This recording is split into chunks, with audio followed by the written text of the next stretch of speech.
Now, there are two divergent perspectives on the government's response. One is it's good to be careful, better be forewarned and prepared rather than deal with a new mutant.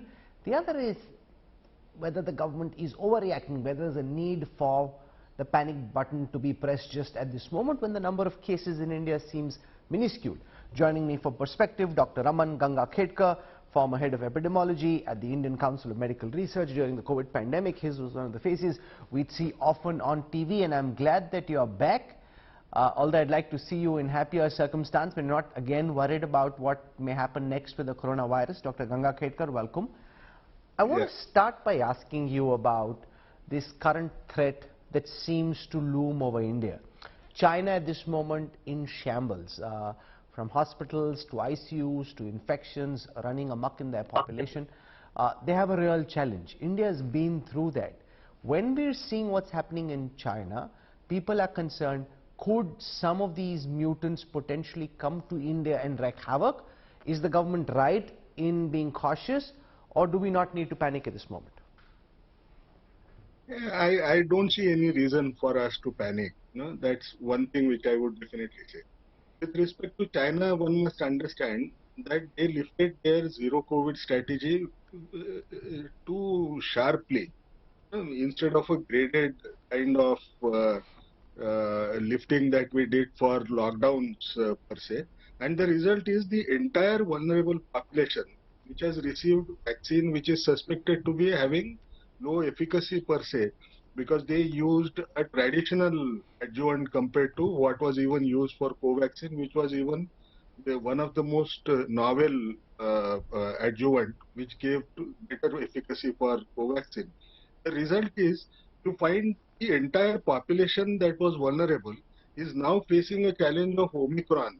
Now, of these Omicron, the sublineages that are currently prevalent are from BA.5 sublineages, and the result is their R0 value, it is ranging between 15 to 18. Now, when you say 15 to 18, it spreads so rapidly that you will find number of infections that would occur every day would be huge, but the number of deaths which otherwise were happening in lesser numbers, or hospitalizations that were occurring in lesser numbers in India, perhaps are not going to happen in China, mainly because their population size is very large.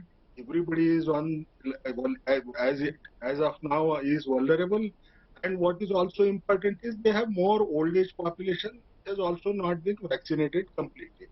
But this has evoked a visual imagery of China when those videos used to circulate in January or February of 2020, and that visual imagery comes back to Indian people, and the result is you tend to get worried whether we are going to face similar Delta-like wave in India.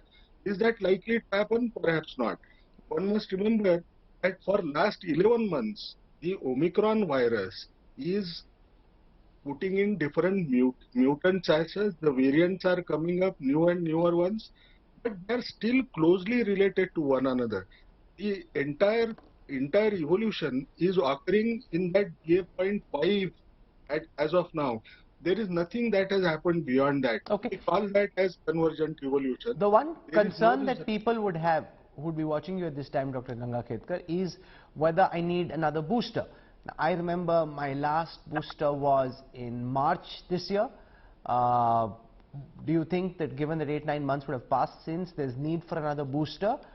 Am I fine? And that, I suppose, is a question that many would have when they're watching you.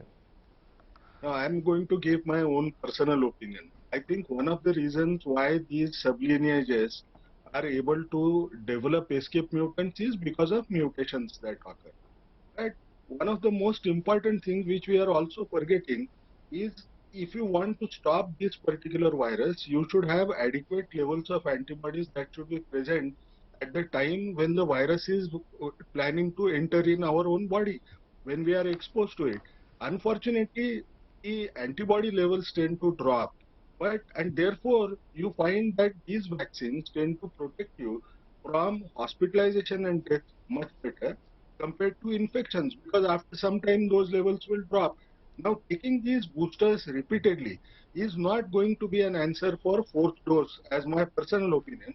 I think what is important is, people who may have had missed it, if you actually think in terms of taking even a precautionary dose, the nasal vaccine that is being talked of will be far more protective because it evokes mucosal immunity since you are taking it from the nose, and you will find that the virus will find it difficult to enter inside the cells.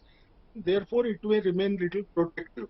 But for fourth dose, we also know if you take the same traditional vaccine that we have been receiving, one must remember that it was based on Wuhan virus. The virus was the original virus that had come up. It is not based over any other virus, and even the Americans have developed those vaccines based on the Wuhan virus as well as the BA.5 virus. They are also not going to remain protective because of escape mutants that are going to come. Is there a We need, need not. Dr. Gangakhedkar, to ban political rallies, big gatherings, the Bharat Jodo Yatra, questions about whether that should be suspended also in the context of people who might be traveling for the New Year, whether they should avoid crowds on Christmas and New Year's Eve? It is very difficult to distinguish when there is a gathering, who would be the vulnerable persons? What would be the proportion of people who would be vulnerable if they are going in those gatherings? And therefore, one has to inform them that doing these kinds of activities, coming together for social gatherings, you need to think of protecting yourself first. If you are older, if you have chronic morbidities, and you have not taken the precautionary dose, there could be a worry. How would anybody know what would be the proportion in any social gathering? So most of the guidelines that would emerge would always talk of protecting the population because government is supposed to do the same. Okay. And lastly, where could things go from here? At this moment, we have about 200 odd COVID cases in the country.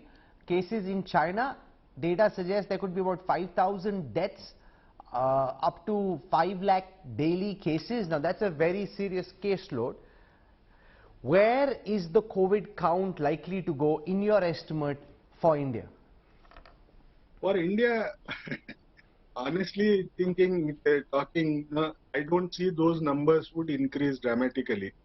The reason is very simple. Even if there could be infections that may be occurring, because they have milder kind of manifestations, people like we saw in Omicron, people don't come forward to test or they resort to going for home testing.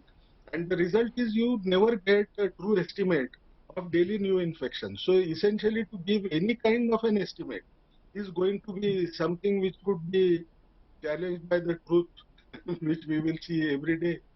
Okay, we leave it over there. You're holding out a voice of optimism, saying that because we've been through the worst, while COVID cases may rise on a low base, but they won't, come anywhere close to the kind of scenes that we saw during the second wave or during the Omicron wave. Dr. Raman Gangakhedkar, for joining me on the news track, thank you very much. Appreciate your time, sir. Thank you.